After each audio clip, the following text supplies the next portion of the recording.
नमस्कार, मैं सुरभि और आप देख रहे हैं एक्सप्रेस न्यूज भारत। आज हम आपको एक ऐसे खास शख्स की कहानी से आपको रूबरू करा रहे हैं जो अपनी जिंदगी में आने वाली कई तमाम परेशानियों और कई जिम्मेदारियों को अपनी खुददारी से मात दे रहे हैं। जहां एक इंसान अपने पेट के लिए क्या कुछ नहीं करता, वहीं ये खुददार इंसान अपने पापी पेट के लिए अपनी बीमारी को खुददारी से मात दे रहे हैं। गुल मोहसिन और उधार की सांस पर ये अपने घर और जिंदगी को चला रहे हैं।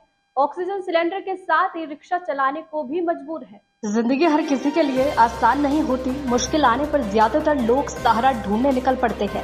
चंद ऐसे खुददार लोग होते हैं जो अपने बल पर संघर्ष का रास्ता अपनाते हैं। शिक्षा नगरी रुड़की निवासी गुल मोहसिन भी उन्हीं लोगों में से एक है।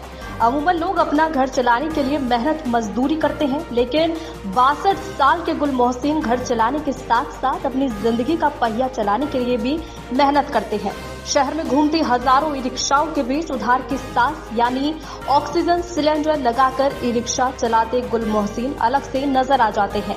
उन्हें देखकर सवाल तो हर किसी के मन में उठता है, अलबत्ता आज की भागदौड़ भरी जिंदगी में किसको दूसरों का दर्द जानने की फुर्सत है। हमारी टीम ने जब गुल मोहसिन से बात की तो जिंदगी की जद्दोजहद की असल मायने निकल कर सामने आए। दोनों फेफड़े खराब होने के चलते गुल मोहसिन के लिए 2 वक्त की रोटी के साथ साथ अपनी सांसों के लिए ऑक्सीजन सिलेंडर का इंतजाम भी करना पड़ता है। कम मुश्किल वाले लोग भी आपको सड़क किनारे हाथ फैलाते हुए नजर आ जाएंगे, मगर गुल मोहसिन की खुददारी और मेहनत कशी के आगे मुश्किलें भी शर्मिंदा है।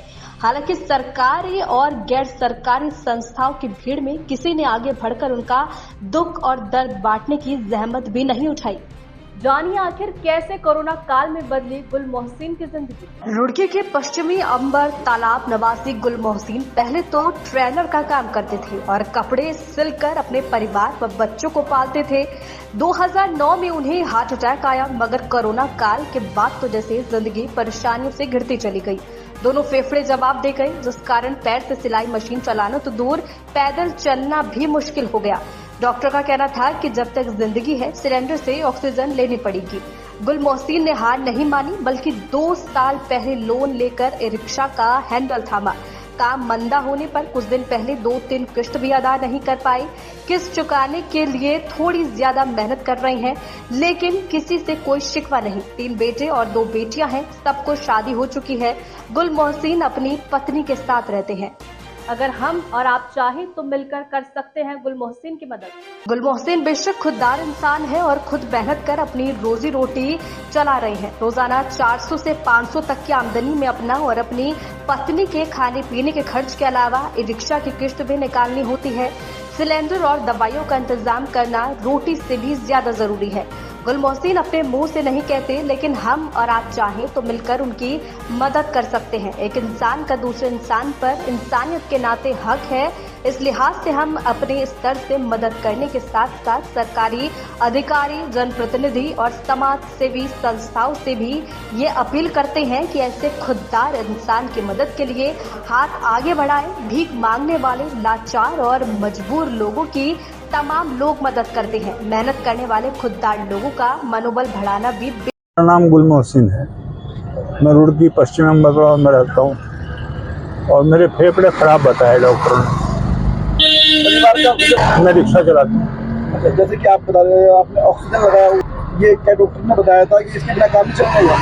वो ये हटा नहीं पा रही। मेरी इतनी ऑक्सीजन चाहिए उतनी मेरे शरीर बढ़ा नहीं पा रहा, इसलिए फिर ऑक्सीजन इसी से ले रहा हूँ। इस कंडीशन में आप रिक्शा चला रहे हो तो क्या पेट का कारण, पेट की वजह से चलाना पड़ रहा है। बच्चे आपको कोई हैं, बच्चे की मजदूरी इतनी नहीं है।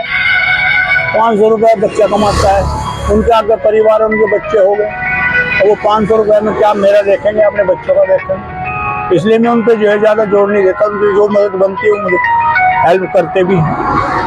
आप ये लोग भी होते हैं, अधिकारी लोग भी होते हैं, तो आप चाहते हैं कि उनसे मदद होगा, आपकी जो है मदद? मैं तो कभी ऐसी कोई मदद मेरी कभी किसी ने की नहीं। तो ये रोजाना का रूटीन है? आप गैस ये सिलेंडर? हाँ, रोज। कहाँ चलाते हो रिक्शा? पूरी रुड़की में चलाता हूँ बस। कितने दिन हो गए आपको रिक्शा को?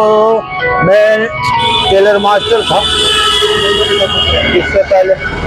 अब मेरे पैरों में इतनी ताकत नहीं है मैं खड़ा होकर कटिंग कर सकूँ। अभी मजबूरी में मुझे रिक्शा का सहारा लेना पड़ा ताकि मैं बस बैठे बैठे हैंडल घुमा सकूं। ऑक्सीजन में लगी 3 महीने से लगातार कंटिन्यू, रात को भी लगा के सोना पड़ता है। डॉक्टर का कहना क्या है? डॉक्टर ने, मैं एम्स में गया था, उन्होंने लाइलाज कर दिया था कि इसमें कुछ नहीं है, ये मराऊ है, इसको ले जाओ, इसका अंतिम संस्कार कर दिया। लाइलाज है। परिवार में कौन कौन शख्स है? परिवार में मेरे 3 लड़के हैं, 2 लड़कियां हैं और मैं और मेरी वाइफ है। जनप्रतिनिधियों से कुछ गुहार लगाना चाहेंगे आप, कुछ मदद की जाए आपकी? अगर हो सकता है तो कुछ उनके कर दें मदद, जो उन्हें अच्छा लगे।